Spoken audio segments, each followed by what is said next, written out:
Hello, coordinators. Thank you for joining me today for this brief presentation on a proposed change to the way that we do activity maintenance. As you know, we migrated to the 3.1 software back in October, and it's been a long stretch getting everything in order. And so we're finally there, and now that we're comfortable with it, or more comfortable with it, we're getting to the point where we need to update some of our processes to match the efficiency that we're able to have now with the new types of software. I'm going to get over to my presentation now so that we can go ahead and get started. So this is going to be an alternative to the current activity maintenance process. We're going to first start by taking a look at what we're going to cover. And so we're going to look at how the activity maintenance affects the organization. We're going to take a deeper look at what activity maintenance actually is. We're going to go over the strengths and the weaknesses of the current process, the new process, things to consider if we're going to go this route. And also I've given some recommendations of what I think should happen in the meantime. So let's get started by taking a look at how activity maintenance actually impacts the organization.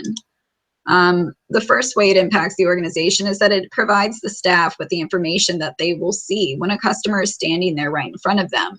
I know you know how difficult that can be if the wrong information is in the computer and the guest is there waiting. So this will activity maintenance provides the information for the passes, the programs, the activities, the attendance, the enrollments, pretty much all of the information that you would want to see right up there in front. Next, it provides information for WebTrack. That's our online registration processing system.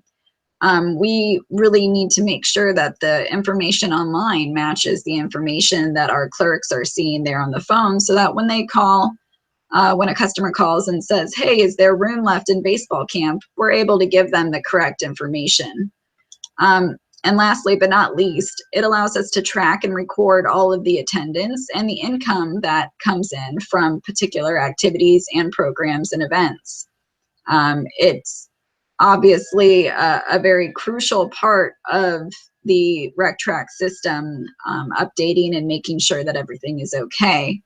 But let's go ahead and take a deeper look now at what actually is involved in the activity maintenance process. What are we updating? What are we creating?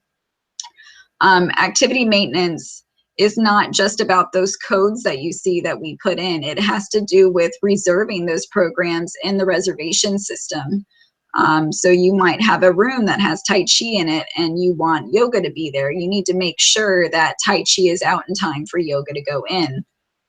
The same if you wanted to rent out a room for an event or a party. We're going to put all of those schedules into this reservation system along with their current dates and times to make sure that we're not overlapping and running into problems. We're also going to ensure that the information matches in-house and online, like we talked about before. The customer does not want to look at something online or on their phone and then come in and try to reserve it and it not be available. And we're also going to go into a part of the process for updating the codes, what we talked about before. And that's really what activity maintenance is, the bulk of it. Reserving and ensuring accuracy is obviously a part of it, but the actual process that we're going to talk about today is really consisting of a couple different tabs, I'll call them, because that's what they are in the system. And those are the core tabs, the fee tab, the rule tab, and the comments. Let's go in and talk about these a little bit further. Your core tab is going to have the days, dates, times, the status of the activity, and other important features. The fee tabs is going to have the member and non-member discount rates. It's going to have a standard cancellation fee across the board. And it may also talk about restricted passes, things that are not allowed to happen for certain rates. We're going to have rules, on our rules tab, there's going to be purchase and renewal rules, as well as making sure that people have waivers on file. Maybe there's a cutoff registration date, and if there's age restrictions. And then finally, our comments tab, that's going to be your receipt comments, what the customer walks away with in their hand. And it's also going to be comments that appear online to make sure that people are getting the right information when they register online and when they're looking for our programs. We could easily spend an hour or two talking about those more. It can get pretty in depth, but that's about as far as you would have to do it as far as with the new process going forward. So let's get back to the main bulk of the presentation, which is talking about the most efficient way to complete activity maintenance. Let's take a look at the current process for activity maintenance and some of the strengths and weaknesses involved.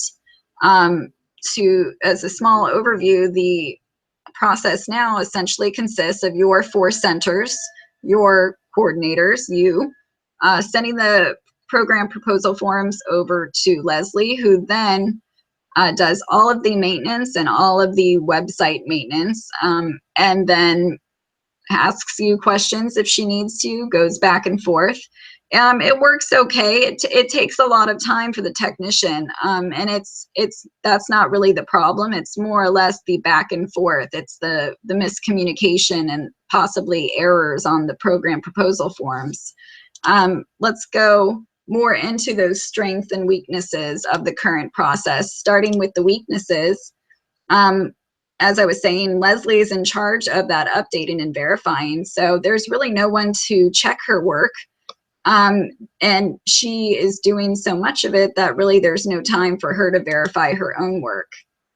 The next weakness of the current process is that the PPFs need to be received well in advance for her to be able to do all of them. So right now, you guys have to have them in, I believe, at least 3 months prior.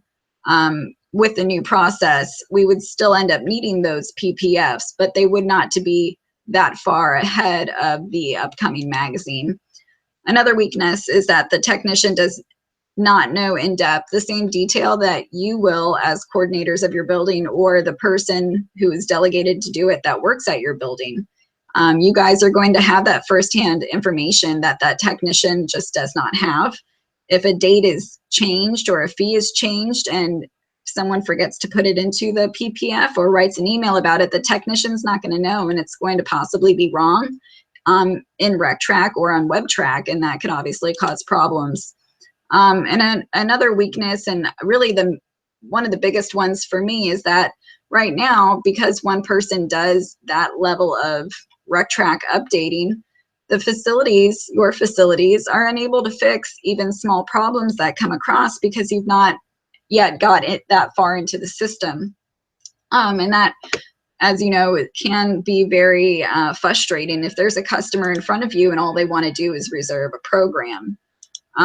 Looking at the strengths, the biggest one of the current process, of course, is going to be that the time is spared for you in your centers as well as for your staff.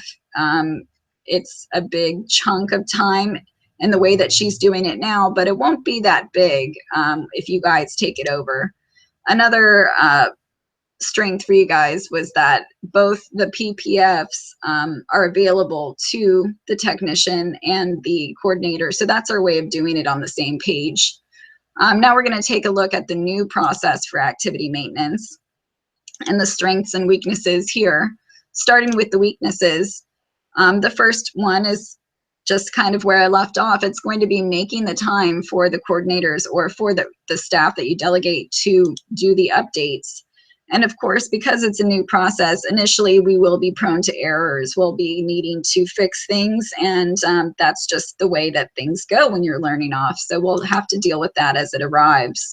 The strengths, the biggest one, just like the biggest weakness for me, was that you will no longer have to wait for a simple fix or even larger fixes, corrections that need to be done in the system. You will then have the knowledge to go ahead and fix it yourself and not have to wait for someone to call you back and potentially not lose a customer. With the new system, coordinators will also have longer time to get the PPFs in for them to be reviewed because the technician is not doing such a large chunk of the updating herself. Another strength is that the person doing the updating already knows the most current information, that firsthand information that's crucial to making sure that changes get into the system properly. And then now, of course, it allows time for registration because you guys are doing the first part of it, and then the technician is doing the second part, the verification part that we did not have time for before. So now that we've gone over both the current and the proposed processes for activity maintenance, I wanted to talk about some things we should consider if we decide to move forward. One thing that we should consider is whether or not activities should be left inactive after the updating has taken place. We could leave the activities inactive until the review process has been completed by the technician. That's just a way to safeguard and make sure that the information out there is correct. We'll have to talk about the timelines. What will the new timelines be? If you have more time, we'll still need them in enough of a window so that they could go through marketing and get through into the website and make sure that everything is verified in time, but we'll have to firm up what those dates are. Next is whether or not you or your delegates will be making the new activity codes, those new programs that you might have coming out in every magazine. Creating programs from scratch or a little bit more in depth. Will we decide to have the technician do that, or do you, the coordinators, or do you want your delegates to learn how to do that? Also, what components then should the facilities, your facilities, be updating? Do you want the delegates to only do the date, time, and fees and then have the technician do everything else? Nothing is set in stone. You know, we could work through what works best for everybody and for the efficiency of the buildings and the rec track system. And then also, who will reserve the activities in the facility reservation system? We need to make sure that yoga is scheduled every Thursday. We need to make sure that chair volleyball is scheduled every Wednesday. Now that we've gone through some of those things to consider, I hope that you all, have a better understanding of what the activity maintenance is and how it affects the organization. If we all agree that the process is worth trying here soon in the future, here's just a couple of recommendations I have to do in the meantime and as we approach the deadline for next quarter's magazine. The main recommendation is to keep utilizing and updating those PPFs, those program proposal forms, as you normally would.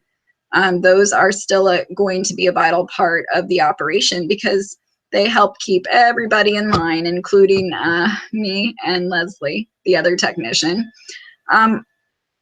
You also, if we're going to move forward, might want to start talking to your delegate. Find the person that you want to be doing the updating, if not yourself, and let them know that it's coming and that there's training coming towards them. Let them prepare for a new set of duties that will be happening for them.